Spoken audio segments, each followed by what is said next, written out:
ये बात समझ लेना, परमार्थ पथ एक कदम भी चलोगे तो तुम्हें इतना स्वस्थ और मजबूत बना देगा कि तुम्हें कोई परास्त नहीं। एक कदम, अरे 12 वर्ष में तो सिद्धि प्राप्त हो जाती है।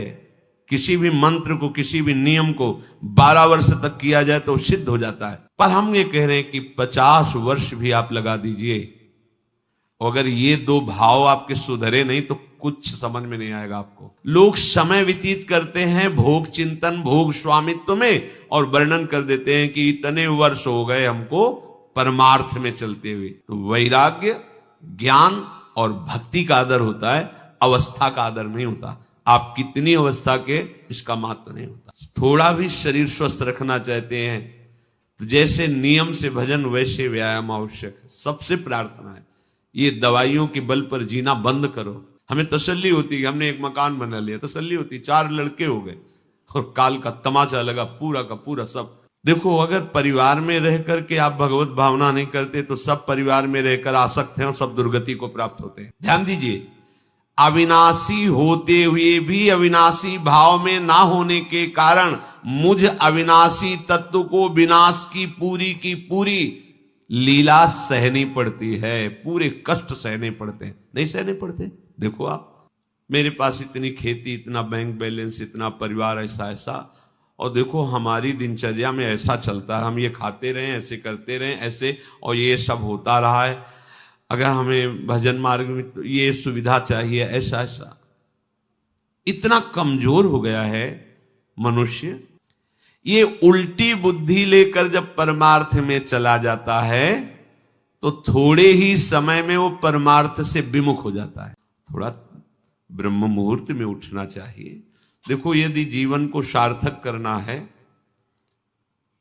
तो जिसके शैया में लेटे हुए सूर्य भगवान का उदय हो जाता है, उसकी आयु, बुद्धि, श्री, तेज, बहुत सी बातें नष्ट हो जाती हैं।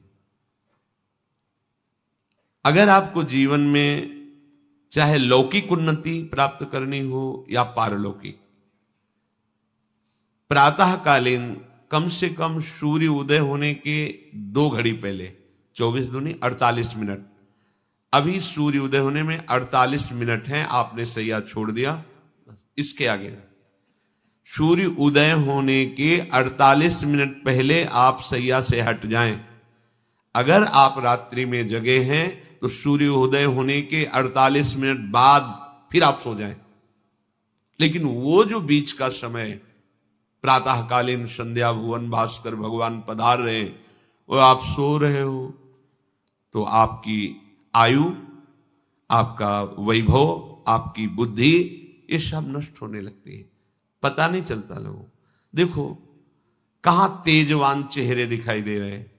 खूब तो सब खा पी रहे हो, खाने पीने का तेज एक अलग होता है, भागवतिक तेज अलग होता है। ब्रह्म मुहूर्त में उठे, प्रभु का स्मरण किया, जो 2-4 नाम ही सही, अपने बड़े बुजुर्गों को, गुरुजनों को भावना से प्रणाम किया, और पहली बात शरीर स्वस्थ रखने के लिए गर्म जल किया, हल्का, आधा लीटर से 1 लीटर तक जल पिया, भगवत भाव अर्पित करके, वज्रासन में बैठकर। आप लोग दिनचर्या को नहीं करते हैं तो आप ब्रह्मचर्य को पचा नहीं सकते। ध्यान रखना, ब्रह्मचर्य कोई छोटी मोटी शक्ति नहीं है, उसको पचाने के लिए आपकी दिनचर्या दिव्य होनी चाहिए। फिर इसके बाद आप 5 मिनट 10 मिनट टहलिए, फिर सो जाइए। फिर जो शौचाचार की पवित्रता बताई गई उसके अनुसार आप स्नान आदि करके, पवित्र वस्त्र धारण करके, जैसे कोई महान व्यक्ति आ रहा है तो हम उसके आदर के लिए खड़े हो जाते हैं, ऐसे भुवन भास्कर पधार है, हाथ जोड़कर प्रणाम किया, अर्घ दान किया, गुरु मंत्र जपा, आदि आदि। अब पड़े हो आप कि हम तो 2-3 बजे तक जगे हैं, ऐसा अगर आप भजन में जगे हैं तो भी सूर्योदय के समय आप उठ जाइए। आपके गुरु आवे तो क्या आप सोते रहेंगे क्या? तो जगत गुरु हैं भुवन भास्कर, परम ज्ञान स्वरूप हैं, गायत्री छंद रूपी घोड़े हैं इनके रथ के, स्वयं भगवान अरुण देव सारथी हैं, और भगवान पीछे वर्णन किए, मैं ही सूर्य रूप से जगत को प्रकाशित करता हूं और ताप के द्वारा जल को सोख कर मैं ही वर्षा कराता हूं। भगवान का आदर करना। जो सूर्योदय तक सोते हैं उनकी बुद्धि में भागवतिक बातें, अध्यात्म बातें आ जाए, मेरी समझ में नहीं आता। अगर आप थोड़ा भी शरीर स्वस्थ रखना चाहते हैं तो जैसे नियम से भजन वैसे व्यायाम आवश्यक है। सबसे प्रार्थना है, ये दवाइयों के बल पर जीना बंद करो। शरीर में जितनी आवश्यकता जल की है, अगर उतना नहीं जाएगा तो आपकी एसिड बनेगी, फुंसियां निकलेंगी, कब्ज बनेगा, कई परेशानी। हम साधुकों को कहते हैं, कभी कभी जैसे पूछते हैं कितना जल पिया, वो अभी तो पिया नहीं। अच्छा, ये शरीर है, ये एक गाड़ी है, कोई सच्चिदानंद नहीं है। उचित आहार, उचित जल, व्यायाम के लिए कुछ समय नहीं। और भी 10 दिन बीमार पड़ोगे फिर देखो, आप कहते समय नहीं है। हमने अपने बीमार स्थिति की दिनचर्या को बताया, शीत धाम की 2 बजे उठना, जो आपको बोल रहे हैं ऐसे ही दिनचर्या करते, और 45 मिनट व्यायाम। इसके बाद तुरंत प्रणाम करके वृंदावन की परिक्रमा, फिर आके श्री जी की मंगला, फिर आके 9 बजे तक गुरुदेव भगवान की सेवा में, फिर वहां से आके श्री जी का श्रृंगार, फिर भिक्षावृत्ति आदि 12-1-2 बजे तक। कोई चाय, कोई पानी, कोई ऐसा कुछ नहीं कि बाल भोग, कुछ नहीं था ही नहीं। जिंदगी में 100 ग्राम दूध नहीं खरीदा कि भाई हमारा दूध बन, कभी नहीं ऐसा। पर कभी ऐसा महसूस नहीं हुआ कि मैं बहुत कमजोर हूं। ब्रह्मचर्य को पचाने के लिए बहुत शरीर को क्रियाशील होने की आवश्यकता है। या तो प्राणायामों के द्वारा, आसनों के द्वारा, अब ना आसन है, न प्राणायाम है, न व्यायाम है, और फिर क्या, कैसे भावना आपकी भगवत भावना बनेगी? तो एक प्रमाद स्थिति, एक छिन्न भिन्न खिन्न स्वभाव, नहीं बात बनेगी। अध्यात्म का साधक जो होता है, नवीन खिला हुआ कमल जैसा, मुख प्रसन्न तन तेज विराजा, कीनेस रामचंद्र कर का। कोई असाध्य रोग, कोई बहुत पीड़ा, वो बात अलग है। नहीं तो ऐसा वो जैसे कमल खिला होता है ऐसे खिला रहता है। क्यों? हर समय चिंतन सही, आचरण सही, सब कुछ सही। जो भगवत भावना विहीन जीवन है वो मुर्दा जीवन है। जिन हरि भगति हृदय नहीं आनी, जीवित सब समानते प्राणी। वो जान नहीं रहे, मुर्दे जैसा जीवन है। क्या जीवन का महत्व? वही गंदे भोगों को भोगना, उसी का चिंतन करना, और भोग भोगने वाले शरीर को स्वस्थ रखने के लिए विषय सामग्री इकट्ठी करना, इसके बाद मर जाना। बोलो इसके अलावा और क्या है? ये बनाया, वो बनाया, वो बनाया, जरा सा हिला, पूरा का प्रांत नष्ट हो गया। क्या है इसमें? शाश्वत क्या है? हमें तसल्ली होती है, हमने एक मकान बना लिया, तसल्ली होती, 4 लड़के हो गए और काल का तमाचा लगा, पूरा का पूरा सब। क्या तसल्ली? हृदय को तसल्ली तब दो जब नाम चल रहा है, राधा राधा राधा राधा। दिनचर्या ही नहीं बन पा रही है आज के नए समाज की, दिनचर्या ही नहीं बन पा रही, भगवत भावना ही नहीं है। देखो, अगर परिवार में रह करके आप भगवत भावना नहीं करते तो सब परिवार में रहकर आसक्त हैं और सब दुर्गति को प्राप्त होते हैं। जब तक भगवत भावना नहीं है तब तक सब अविधि पूर्वक है। मान लीजिए सब अविधि, विधि भगवत भावना है। कुछ भी, किसी से भी, कोई भी, बस भगवत भाव, वही आनंद का अनुभव हो जाएगा। अतः उनके द्वारा किया गया देवताओं का पूजन मूल में मैं ही हूं, मेरा ही है, पर वो अविधि पूर्वक है। अविधि पूर्वक का तात्पर्य है कि वो ये नहीं जानते कि इस रूप में सर्व सामर्थ्यशाली भगवान ही विराजमान है। कभी कभी मंत्रों का ज्ञान नहीं होता, पूजन की सामग्री शुद्ध नहीं होती, भाव शुद्ध नहीं होता, इसलिए उनका पूजा सेवा आगे चल करके फल प्रदान नहीं कर पाता। प्रभु कह रहे हैं, मेरे में रिझाने के लिए किसी पूजा सामग्री की या किसी धन संपत्ति की आवश्यकता नहीं। पिता को बस इतना ही चाहिए कि वो अपनापन करके दौड़ के उनकी गोद में बैठ जाए, बस। अपनापन प्रभु को चाहिए, माया के भूल भुलैया से वापस लौटिए और एक बात केवल बैठ जाए अगर हृदय में कि मेरे प्रभु अब मैं थक गया हूं, यहां कोई मुझे सहारा देने वाला नहीं, अपना नहीं, नाथ मुझे अपना बना लो। ये बहुत बड़ी बात है हृदय की, किसी के बहुत भाग्यशाली होगा उसके हृदय में बात आएगी। प्रभु उसकी रुचि का विषय बन जाते हैं। प्रभु जहां वो ऐसा भावना करता है और उसकी रुचि हो जाती है प्रभु में। जैसे हमारी विषयों में रुचि, ऐसे प्रभु में रुचि हो जाती है। अब वो जो भी करता है सब पूजा हो जाती है। ये रात से जल्दी सबको समझ में नहीं आता। ध्यान दीजिए, भगवत भावना विहीन आप जो भी कर रहे हैं वो सब अविधि पूर्वक है, भगवान कह रहे हैं। अगर भगवत भावना युक्त है तो जो भी कर रहे हैं सब विधि पूर्वक। कर्माबाई जी ने, एक विधि विधान जानने वाले संत ने जब कहा कि आप तो बिना स्नान में बड़ा अपराध, ऐसे तुम कैसे बना पाओ। और वो प्रातः अपनी स्नान आदि दिनचर्या करने लगी तो विलंब हुआ। फिर खिचड़ी अमनिया की ठाकुर जी को, ठाकुर जी आए गोद में बैठ के, एक कवल ही पाए कि उधर पर्दा, भाग के ठाकुर जी गए।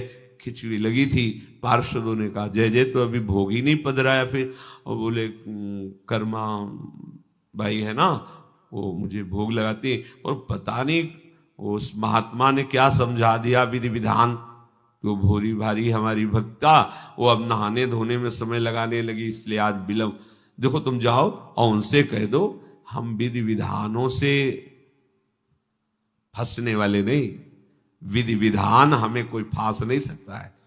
एक प्रेम फांस है जिसमें मैं फंस जाता हूं, बिना किसी बंधन के अगर ये बंधते हैं उसका नाम है प्रेम डोरी। जय श्री भट्ट प्रेम रस बंधन, क्यों छूटे दृढ़ फंद, बसो मेरे नैनन में दो चंद। ये बात सबकी समझ में नहीं आती। जाओ उनको कह दो जैसे वो बनाती थी वैसे ही बनावे। पूरा अविधि है।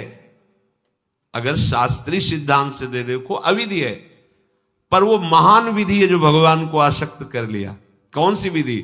मेरे अपने प्रभु, मेरे प्यारे रात में भूखे रहते होंगे, ये भाव। भगवत भाव विहीन जितना जो कुछ आप कहोगे कि कैसे अविधि पूर्वक भगवान कह रहे हैं। देखो, जब मथुरा के ब्राह्मणों को भगवत पार्षद सखाओं ने निवेदन किया कि भगवान श्री कृष्ण और बलराम आज इधर ही गाय चराने आए हैं और वो भूखे हैं, आप थोड़ा सा कुछ भोजन सामग्री दे दीजिए। तो ऐसे देखा कि ग्वारिया है, बात ही नहीं की, अधिकारी ही नहीं समझा, बात का अधिकारी नहीं समझा। ऐसा नहीं कि इनको पता न चला हो कि भगवान का अवतार है, क्योंकि जब भगवान अवतरित हुए सबको पता था कि भगवान अवतरित हुए हैं। प्रायः सबको पता था, सबको। जैसे वायु शीतल चलती तो सबके अंगों में लगती है, इसलिए महान प्रकृति उल्लसित होकर नृत्य कर रही थी आनंद में जब भगवान का प्रादुर्भाव हुआ। और उन्होंने बाद में स्वीकार किया कि मैंने महापुरुषों से सुना था कि भगवान पधारे हैं, पर मेरा कितना दुर्भाग्य कि वो स्वयं यज्ञ भोक्ता भगवान आगे जैसे कह रहे, आम ही सर्वयज्ञानाम भोक्ता च प्रभुरेव च, समस्त यज्ञों का भोक्ता मैं हूं। स्वयं समस्त यज्ञों की भोक्ता मांग रहे हैं और वो यज्ञ करने वाले ब्राह्मण अनादर कर रहे हैं। हुई ना विधि। और उन्होंने स्वीकार किया है कि मुझे चारों वेदों का ज्ञान है, गायत्री का अनुष्ठान, त्रिकाल संध्या, जितना भी शास्त्रीय सिद्धांत सब पालन करता हूं, पर सबके लिए उन्होंने एक शब्द प्रयोग किया, धिक्कार है मेरे ज्ञान को, धिक्कार है मेरी पवित्रता को, धिक्कार है। स्वयं यज्ञ भोक्ता भगवान मांगे और हमने बात भी नहीं की। पर अहो भाग्य हमारे कि हमारी पत्नियां ऐसी निकली जो हमारी बात बन गई, भगवत साक्षात्कार करने वाली। वहां कौन सी विधान का पालन कर रही? एक ही विधान, केवल अपने श्याम सुंदर मेरे प्रभु की चर्चा सुनकर प्रभु में आसक्ति हुई, आसक्ति ने प्रभु का साक्षात्कार करा दिया। भगवत भावना विहीन बड़े से बड़ा कार्य प्रभु को बिल्कुल पसंद नहीं। दुर्योधन ने दुशासन के महल में ऐसी भोग सामग्रियों का रचना करवाया था कि देवराज इंद्र भी ललचा जाए, और मूल उद्देश्य था कि श्री कृष्ण को रिझा लेंगे, अपने पक्ष में कर लेंगे। प्रभु ने उनसे वार्ता जब संधि की तो उन्होंने कहा कि बिना युद्ध के 5 गांव की बात क्या, सुई के अग्रभाग भी नहीं दे सकता, सुई के अग्रभाग भर भी जमीन नहीं दे सकता। 5 गांव की भगवान ने कहा था ऐसा करो, तुम हस्तिनापुर के चक्रवर्ती सम्राट पर बैठे रहो, 5 गांव दे दो पांडवों को, वो मेरे भक्त हैं, मेरा आदेश पालन कर। उनका सूजी अग्रे न केशवा, सुई की नोक भरेंगे। भगवान चलने लगे तो कहा आओ प्रसाद पा लीजिए, भोग पा लीजिए, आइए महल में। तो उनका पाया वहां जाता है।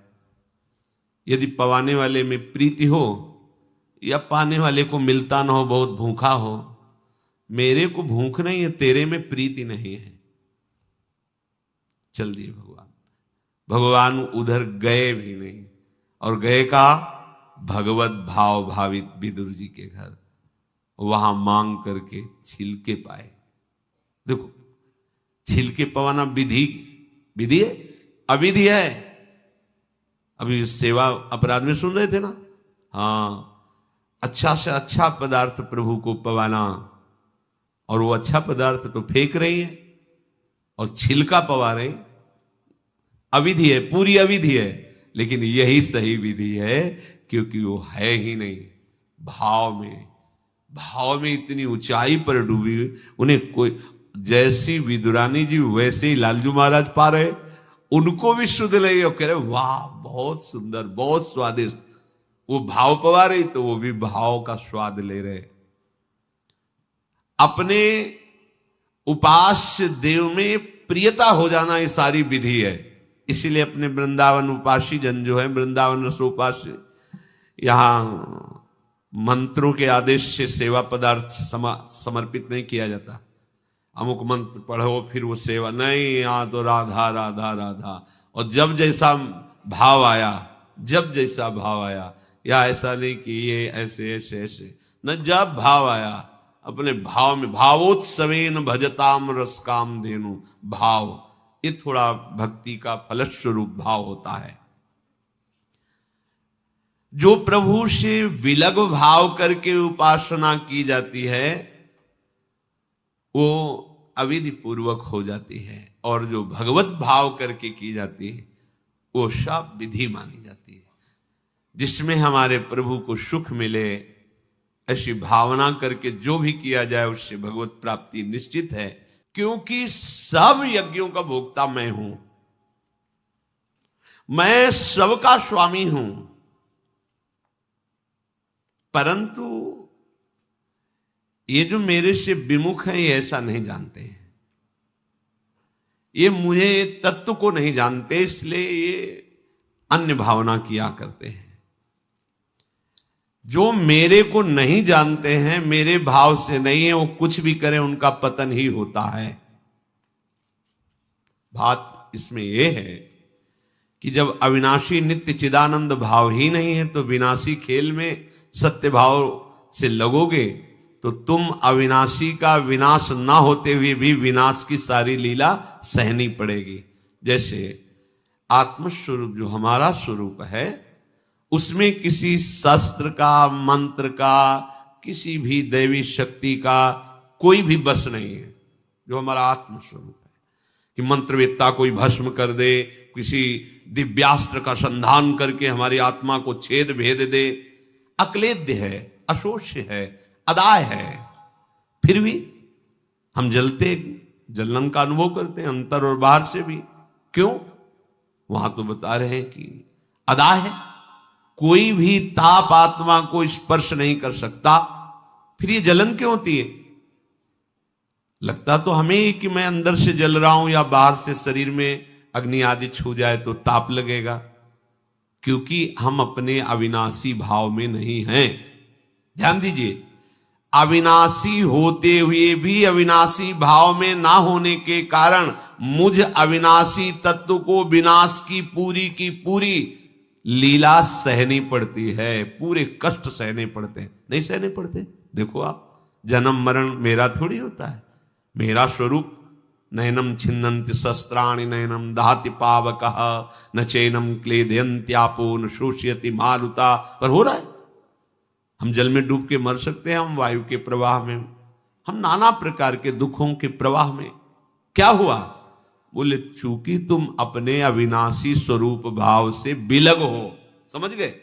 वही बात यहां श्री भगवान कह रहे हैं कि यदि तुम ये भाव नहीं समझ पा रहे कि सबका भोक्ता मैं ही हूं, सब यज्ञ जितने भी साधन सबका फल प्रभु ही है, मैं सबका स्वामी हूं, जो मेरे को तत्व से नहीं जानते हैं, मेरे पर भाव नहीं करते, उनका पतन ही होता है। कारण ये अविनाशी भाव ना होने के कारण, विनाशी में सत्यत्व भाव होने के कारण परिणामता कुछ हाथ नहीं लगेगा, केवल नाश ही नाश। जब हम प्रभु की तरफ चलते हैं तो उसमें प्रधानता होती किसी संत या शास्त्र के वचन। ऐसे आप चल ही नहीं सकते। कभी भी कहीं भी कोई भी प्रभु की तरफ चलेगा, पहला कदम चला होगा तो किसी न किसी संत के वचन सुने होंगे या शास्त्र के वचन, दोनों एक ही बात है। जो संत भगवंत की वाणी है वही शास्त्र है। बिना उनके वचन सुने परमार्थ का पता ही नहीं चलता है।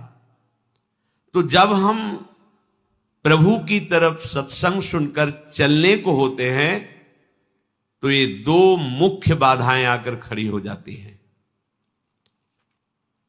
भोगों की भोग वृत्ति, संग्रह वृत्ति जो हमारे अंदर रही है, तो वो हमको इतना कमजोर कर देती, लगता है अगर ये चीज नहीं होगी तो हम रह नहीं पाएंगे, ऐसी ऐसी व्यवस्था होगी तो हम नहीं रह पाएंगे। बड़ा कमजोर हो गए अपने लोग। हाँ, ऐसा होना चाहिए, ऐसा होना चाहिए, ऐसा होना चाहिए। भोगों का भोक्ता और भोगों के संग्रह युक्त स्वामी भाव। मेरे पास इतनी खेती, इतना बैंक बैलेंस, इतना परिवार, ऐसा ऐसा, और देखो हमारी दिनचर्या में ऐसा चलता है, हम ये खाते रहें, ऐसे करते रहें, ऐसे, और ये सब होता रहा है। अगर हमें भजन मार्ग में तो ये सुविधा चाहिए, ऐसा ऐसा। इतना कमजोर हो गया है मनुष्य कि वो भोगों की भोगने की वृत्ति और भोगों के संग्रह करने की वृत्ति और भोक्ता और संग्रहित वस्तु का स्वामी मैं, ऐसा, ये पहली परमार्थ में बाधा वृत्ति है। और ये प्रायः हम सब बड़ी खुशी से बाधा लिए चल रहे हैं। देखो ये बड़ा सूक्ष्म, चूंकि देखो अध्यात्म है, अध्यात्म तो जगत से बिल्कुल ऐसे है। कोई बड़े भाग्यशाली जन होते हैं जो सुनना चाहते हैं, उनसे भी बड़े भाग्यशाली जन होते हैं जो चलना चाहते हैं, उनसे भी बड़े भाग्यशाली जन जो चल रहे हैं, उनसे भी बड़े भाग्यशाली हैं जो महत्व रखकर चलते हुए उसका अनुभव कर रहे हैं। जो अनुभव कर लिए तो सातरति सा लोकान तारयति, वो स्वयं तर जाते हैं, स्वयं तर जाते, लोगों को तार देते हैं। ये उल्टी बुद्धि लेकर जब परमार्थ में चला जाता है तो थोड़े ही समय में वो परमार्थ से विमुख हो जाता है। भोगों की भोगने की सुख बुद्धि और भोगों के संग्रह की और उसके स्वामित्व का भाव जहां अंदर वृत्ति लिए थे वहीं